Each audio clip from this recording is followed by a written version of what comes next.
Allez, tout le monde est là, on va pouvoir attaquer.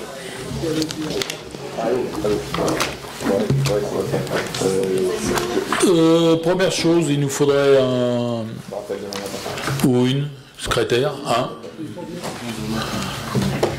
une secrétaire sans bouc, avec un bouc et sans cheveux, ça vous va. Donc si personne n'a rien à dire, on attribue la place de secrétaire à Franck. Et après, tout le monde a eu le PV audio. Alors a priori, il y a eu des soucis un peu de ville. Hein? De ville. De ville. Bah, ils confondent tout le temps Jonas et Jonage. Ah non, oui, ça c'est pas grave. Enfin. Ah, mais c'est bien de le dire. Non, mais c'est plutôt le PV écrit. Elle s'en a un peu vu parce que c'est vrai que la sonorisation n'était pas bonne du tout. A priori, enfin bon, on dira à la fin si ça a bien marché. Ça devrait bien marcher, mais on le dira à la fin, si ça vous fait rien. Alors on peut considérer que le PV est validé par tout le monde. Et puis qu'est-ce qu'il nous fallait d'autre, c'est tout. Allez, ben on attaque. Avec aujourd'hui, il n'y a pas de. J'ai rien à vous annoncer en nouveau marché. J'ai rien fait en un mot. Mais ça va arriver. Il y en a qui vont arriver. Et autrement, on attaque directement avec Michel-Ange qui va vous parler de les DIA. Bonsoir. DIA numéro 4, en zone UC, A 1554, 80 rue de Glessines, 531 m² de particulier à particulier. La numéro 5 en zone UA, A 717, A 828, A 829, 482, 488 rue du Gautier, 894 m² de particulier à entreprise. Et la 6 en zone UA et UC, D 1046, D 1048, D 1241, 240 route de Lyon, 728 m² particulier à entreprise. Pas de questions? On passe donc à la suite. Avec l'administration générale, Catherine Lopez va nous présenter la nouvelle convention, enfin le renouvellement de la convention de la mise à disposition des locaux de l'ADMR. Surtout d'autant plus ils ont changé de locaux, donc c'est pour ça qu'il faut reconduire. C'est ça. Allez. Donc à la suite de la création d'un pôle social, les locaux de l'ADMR ont été transférés dans l'ancienne Média-Ludothèque 6 144 route de Planaise. Pour rappel, l'ADMR est une association dont le but principal est l'aide et le soutien à domicile d'un public fragilisé par l'âge, la maladie, les accidents de la vie ou par toute autre circonstance déstabilisante. La commune de Colombier-Saunieux souhaite réitérer son soutien financier et de ce fait renouveler à l'identique la convention de mise à disposition des nouveaux locaux situés 144 route de Planaise à Colombier-Saunieux, à titre gracieux, convention initialement approuvée lors du conseil municipal du 3 juillet 2019 et arrivant à échéance. Cette convention est faite à titre précaire et révocable à tout moment pour des motifs d'intérêt général. Elle prendra effet à compter du 1er mai 2023 pour une durée d'1 an. Elle pourra être reconduite dans les mêmes termes, au maximum 3 fois pour une période d'1 an et sans pouvoir dépasser 4 ans. Est-ce que vous avez des questions? Pas de questions, on passe au vote. Qui est contre, qui s'abstient? Eh bien donc adopté à l'unanimité. Après on arrive au tarif afférent au cimetière pour le columbarium de Saunieux. Eh bien on s'est aperçu d'un gros loupé qu'on avait fait. Ça fait combien de temps qu'il y est ce columbarium à Saunieux? 2019. 2019, donc ça va faire 4 ans et on n'avait jamais voté en fin de compte le prix des emplacements. On va vite réparer cette erreur. Il est donc dans le cimetière de Saunieux et je vous propose en fin de compte d'appliquer les mêmes tarifs que pour Colombier, c'est-à-dire 100 € l'emplacement. Pas de questions sur le sujet, on passe au vote. Qui est contre, qui s'abstient? De telle unanimité. Vente d'une licence 4, alors, pas de délibération du 3 juillet 2019, nous avions acheté une licence 4 qui était alors attachée à M. Gérard Patrick pour un montant de 8008 €. Et malheureusement, cette licence 4 arrive au bout du bout. On avait le droit de la garder que 4 ans sans ouvrir le bistrot. Donc elle sera caduque en juillet de cette année, ce qui fait il faut qu'on la revende. On s'est renseigné, on a trouvé en fin de compte, c'est une entreprise, Licence 4 Shop, qui achète et qui revend les licences et qui les redistribue. Donc il nous la rachète à 8 000 €, c'est le prix a priori qui se fait sur le département du Rhône. Est-ce que vous avez des questions? Pas de questions. On passe donc au vote. Qui est contre? Qui s'abstient? Adopté à l'unanimité. RH et finances. Alors, adhésion au dispositif pour harcèlement au centre de gestion, la loi de transformation de la fonction publique du 6 août 2019 a créé une nouvelle obligation qui s'applique aux employeurs des trois versants de la fonction publique. L'instauration d'un dispositif de signalement des actes de violence, discrimination et harcèlement et agissements sexistes. Ce dispositif concerne toutes les violences au sein du milieu professionnel à l'exception de celles commises par des usagers à l'encontre des agents publics. Le décret d'application du 13 mars 2020 prévoit que la disposition peut être confiée au centre de gestion pour les collectivités affiliées et non affiliées qui en font la demande. Il vous est donc proposé d'adhérer au dispositif coordonné par le centre de gestion du Rhône. Les avantages de cette prestation mutualisée pilotée par ce centre de gestion sont les suivants. Consultation assurée par le centre de gestion pour notre compte, garantie d'une expertise et du respect des obligations juridiques liées au dispositif confidentialité, traçabilité, traitement des données personnelles, dispositif clé en main, modèle de document, kit de communication, comité de pilotage régulier, échange sur les bonnes pratiques. Alors l'abonnement, c'est pour les collectivités affiliées jusqu'à 500 agents. C'est un forfait de 100 à 500 € par an selon la taille de la collectivité. Le coût indicatif par dossier est entre 288 et 816 € selon la complexité. Le coût indicatif enquête administrative entre 600 et 1800 € selon le nombre d'auditions. Avez-vous des questions? Pas de questions. On passe donc au vote. Qui est contre? Qui s'abstient? Adopté à l'unanimité. Approbation des comptes de gestion 2022. C'est le receveur qui nous a envoyé ça et constaté une identité des valeurs entre les comptes administratifs et donc voté le 15 mars dernier et les comptes de gestion pour l'ensemble des trois budgets au centime d'euro près. Avez-vous des questions? Pas de questions, on passe au vote. Qui est contre? Qui s'abstient? Donc adopté à l'unanimité. Dépôt de dossier de subvention. La commune de Colombey-Saunieu est engagée dans 4 projets pour lesquels il convient de m'autoriser à déposer des dossiers de demande de subvention. Engagement d'installation de 3 radars pédagogiques et acceptation de la subvention amende de police relative à la circulation routière. La commune a acheté 3 radars pédagogiques à l'aide de subventions issues du produit des amendes de police. Il nous a donc proposé de m'autoriser à accepter la subvention octroyée. Après, il y a une demande de déport des images de vidéoproduction de la commune de Colombey-Saunieu à la brigade de gendarmerie de Saint-Laurent-de-Mur et demande de subvention FIPDR pour ce projet. La préfecture nous informe de la possibilité de mettre en place un déport des images de vidéoprotection entre la commune de Colombey-Saunieu et la brigade de Saint-Laurent-de-Mur afin que les militaires de la brigade puissent avoir directement accès aux images H24. Il vous a donc demandé de m'autoriser à monter le dossier et d'effectuer une demande de subvention FIPD pour ce projet. Enfin, l'autorisation d'installation de 7 caméras pour sécuriser les abords de l'école Jules Ferry et demande de subvention à 60% de ce projet par la région.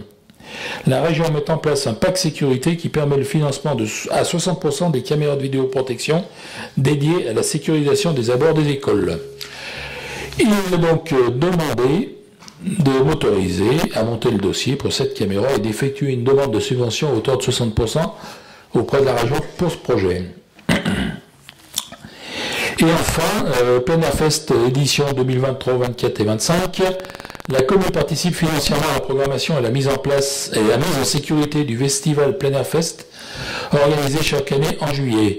Le plan régional en faveur de la culture et du patrimoine, délibéré en conseil régional les 20 et 21 octobre, met l'accent sur une priorité réaffirmée, agir pour la culture et le patrimoine pour tous, partout sur le territoire.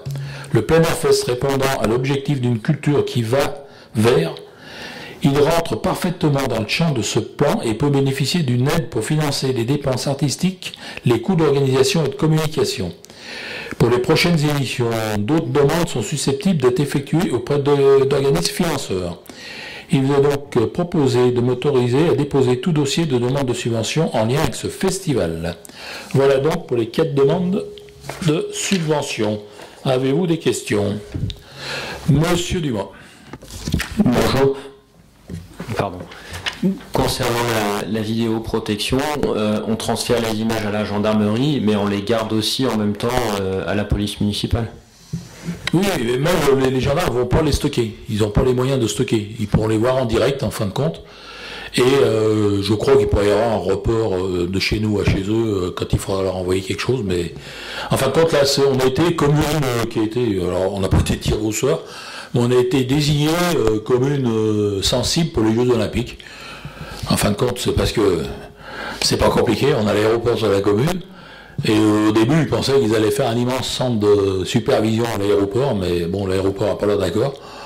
Donc on regarde quand même l'installation à faire, et ils ont dit, bon, on va la mettre à la gendarmerie. Et les gendarmes sont contents, parce que ça va leur permettre de s'équiper énormément en fibres et beaucoup de choses, donc tout le monde est content dans l'affaire. Et c'est le genre de truc qui ne va pas nous coûter un rond, c'est l'État qui s'en occupe. D'autres questions? Pas d'autres questions? On passe donc au vote. Qui est contre? Qui s'abstient? Eh bien, ces 4 demandes de subvention sont acceptées à l'unanimité. Développement durable, projet îlot d'azote, suivi nitrate du bassin versant de la Bourbe, Est lyonnais, Isara. C'est Arnaud qui nous fait ça. Bonsoir à tous. Donc concernant le projet Innovazote, c'est un projet qui s'inscrit dans le cadre d'un appel à manifestation d'intérêt, donc un AMI, et qui a été lancé par le ministère de l'Agriculture et le ministère de la Transition écologique au second semestre 2022. Et c'est un projet qui est en cours de dépôt. Les différents acteurs de ce projet sont l'EPAGE, la Compagnie nationale du Rhône, l'Agence de l'eau, les agriculteurs du territoire, donc il y en aurait 2 sur Colombier-Saunieux, donc la collectivité de Colombier-Saunieux, et l'ISARA, donc l'école d'ingénieurs en agronomie agroalimentaire.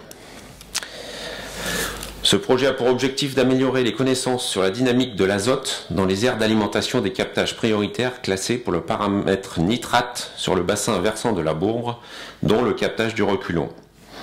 Il serait mis en œuvre sur une durée de 5 ans et se décomposerait en 4 étapes. Un premier état des lieux des pratiques des agriculteurs, avec traitement des données déjà acquises. Dans un second temps, pendant 3 ans, des mesures d'azote dans le sol seront réalisées pour constituer un réseau de référence de systèmes de culture diversifiés. 2 exploitations par captage seraient concernées par le projet. Puis, les chercheurs vont traiter les résultats et les modéliser pour connaître les dynamiques de l'azote au sein des rotations et les pertes d'azote dans l'environnement, que ce soit au niveau de l'air ou au niveau de l'eau, pour chaque exploitation. Grâce à leurs analyses, il y aura par la suite des actions de communication, d'animation et de sensibilisation auprès des agriculteurs en coopération avec les partenaires agricoles présents sur le territoire, notamment la Chambre d'agriculture, Oxiane, Bernard, le groupe Chola, l'ADIS, etc. Ce projet sera financé annuellement à 70% par l'Agence de l'eau et les 30% restants par la CNR et par un autofinancement également de l'ISARA. Ce projet n'engendre donc aucun coût supplémentaire pour les gestionnaires du captage. En revanche, un temps de 10 jours par an sera passé pour les 2 postes d'animateur captage et pour l'ensemble des captages concernés par le projet. Avez-vous des questions? Pas de questions? On peut donc passer au vote. Qui est contre? Qui s'abstient? Eh bien donc adopté à l'unanimité. Et on en vient au renouvellement du contrat de prestation apiculteur, c'est toi aussi, non? Oui. Allez. Donc, dans le cadre de sa politique de développement durable, la commune a souhaité mettre en place un rucher. Un premier contrat de prestation de service a été signé sur la période 2020-2022 avec l'entreprise Un Chalet pour les Abeilles, basée à Pusignan. Ce contrat étant arrivé à son terme, il convient de le renouveler.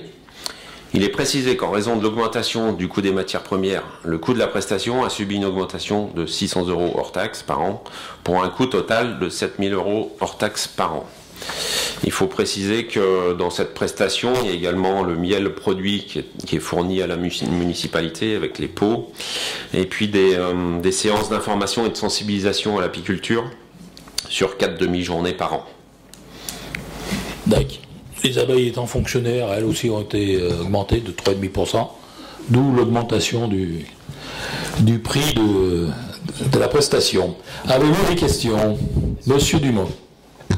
Une question simplement, est-ce que vous avez une idée de la quantité de miel qui est produit chaque année? Alors là, Georges va nous répondre, puisqu'on a pu fournir tous les anciens du village, non? T'as pas su? Si? Si. Ah bon. Non, oui, bonsoir. Ça dépend beaucoup des années. Hein. Il y a des années où ça produit beaucoup, comme l'année dernière, des années comme il y a 2 ans, ça produit moins. Alors on va dire à peu près 280 pots de 250 grammes. 225 grammes, pardon. Voilà, c'est ça. 250 pots de 125 grammes. Alors après, je vous laisse calculer. Voilà. C'est les chiffres que je connais, moi. Bon, sachant que oui, cette année, on a pu en fournir à dans tous les colis des anciens du village. Voilà. Alors que les... Soit 294. Pardon 294 colis. Alors 294 colis de 125 grammes. Alors par contre, l'année précédente où il avait moins, et ben on a acheté du miel ou même à apiculteur qui fait du miel aux alentours. Voilà. D'autres questions?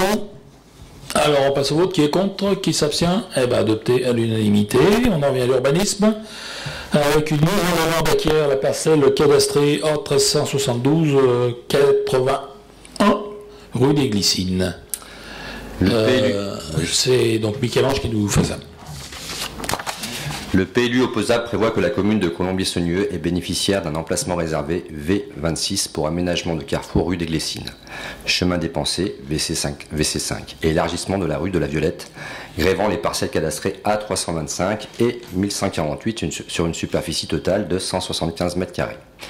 Par courrier en date du 3 mai 2022, Madame Isabelle Trapeau a mis en demeure la commune d'acquérir la parcelle cadastrée A1372, issue de division de la parcelle A325. Dont elle est propriétaire, en application des articles L230-1 et suivant le Code de l'urbanisme. Cette mise en demeure a été reçue en mairie le 11 mai 2022. La collectivité est tenue de se prononcer dans un délai d'1 an à compter de la réception en mairie de la demande, conformément à l'article L230-3 du Code de l'urbanisme.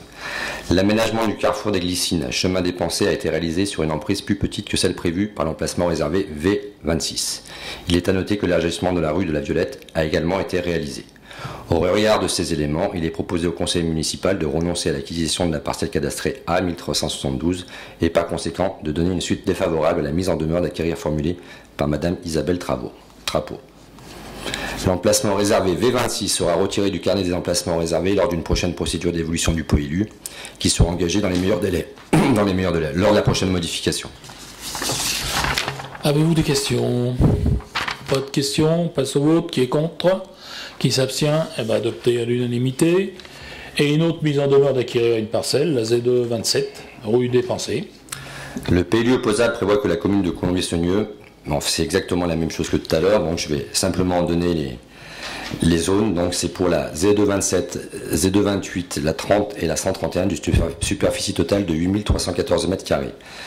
Par courrier en date du 17 mai 2022, la famille Maga a mis en demeure la commune d'acquérir la parcelle Z227 dont elle est propriétaire en application de l'article L.230-1 et suivant le code de l'urbanisme. Cette mise en demeure a été reçue en mairie le 18 mai 2022.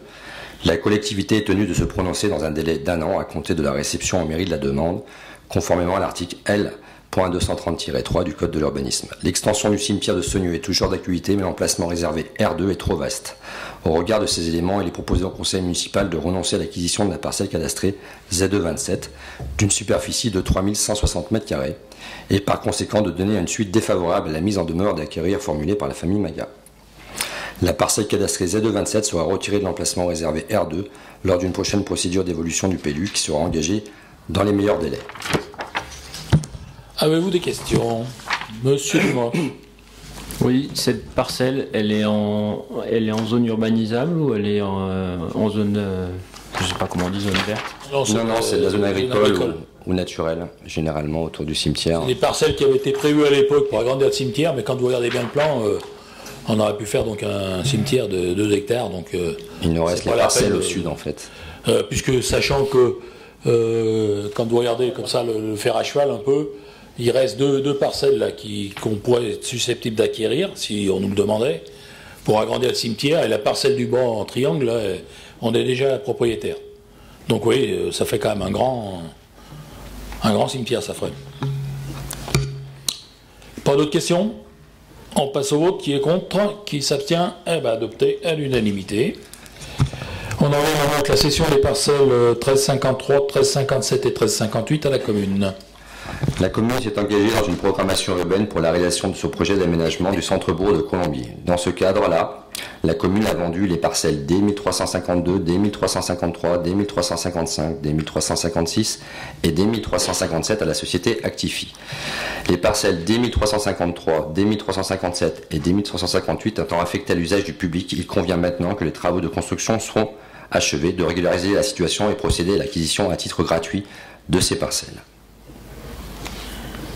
Avez-vous des questions?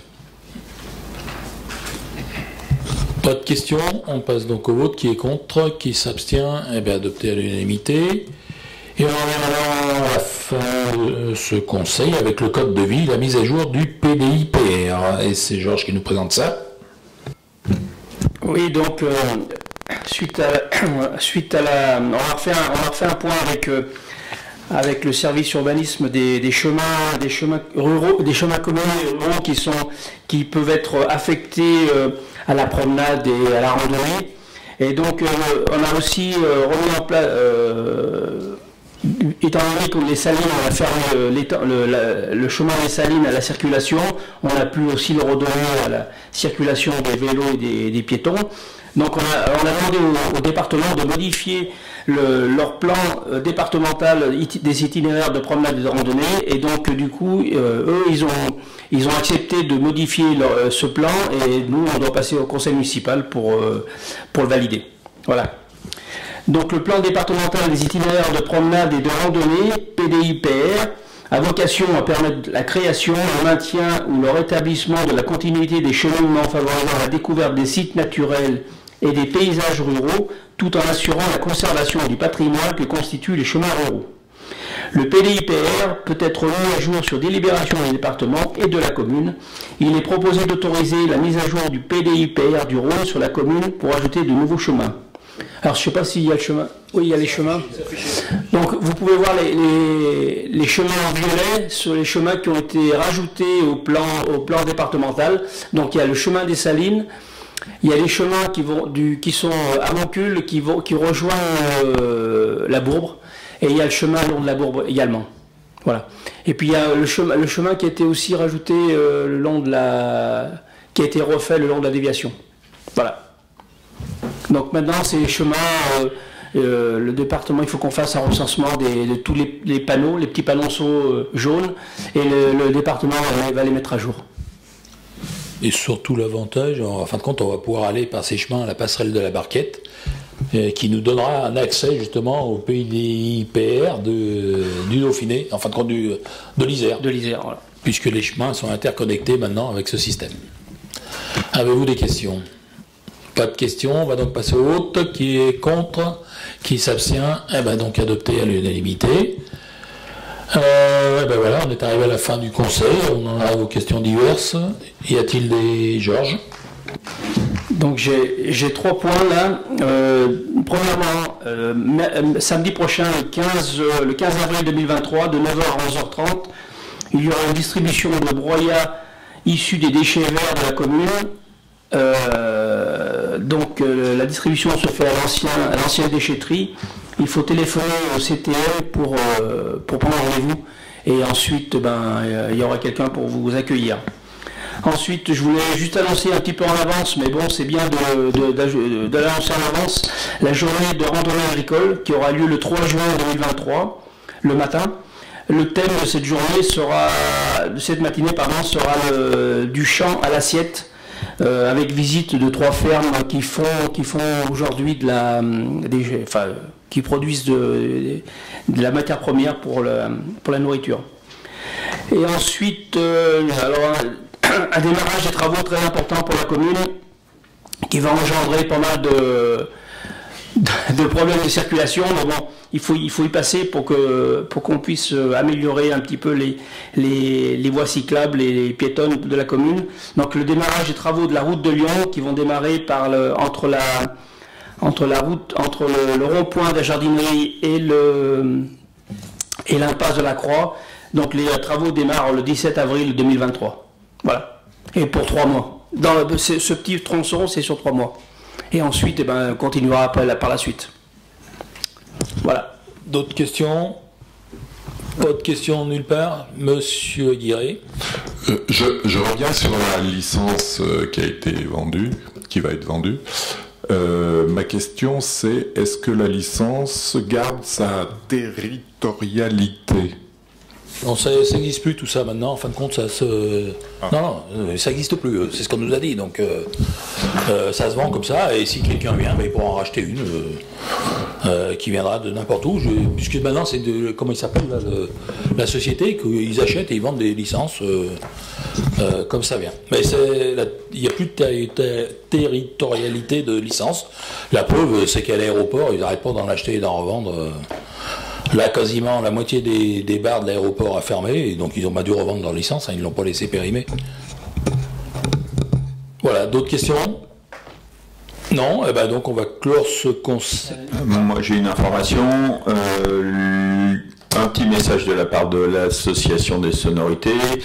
La campagne de recrutement des bénévoles pour le Plein Air Fest est en cours, donc pour ceux qui veulent s'impliquer et qui veulent s'intéresser au Plein Air Fest, c'est le moment de vous faire connaître. L'adresse mail, c'est bénévole au pluriel, plein air fest, tout attaché, @gmail.com. Voilà. Bon, à ce coup-là, on va clore le conseil. Hein? Attends, mais puisque, d'habitude, on fait après la question du public, donc je vais lire les fêtes. Non, les fêtes, je vais te après. Bon, excusez-moi, alors. Donc, moi, je vais vous annoncer que le 15 et 16 est le tournoi de jeu de football, donc avec les U13 et les U11, je crois. Ne pas oublier le 8 mai, la cérémonie commémorative. La sortie à Vulcania qui est pleine pour le 13 mai, j'ai vu sur Facebook. Vous avez aussi le tournoi de l'ascension le 18 mai des foot vétérans. Et puis Ronald Pisertour à ne pas oublier le 26 mai. Et puis pour le mois de juin, on verra plus tard. Bon, c'est bon? Donc on clôt le conseil.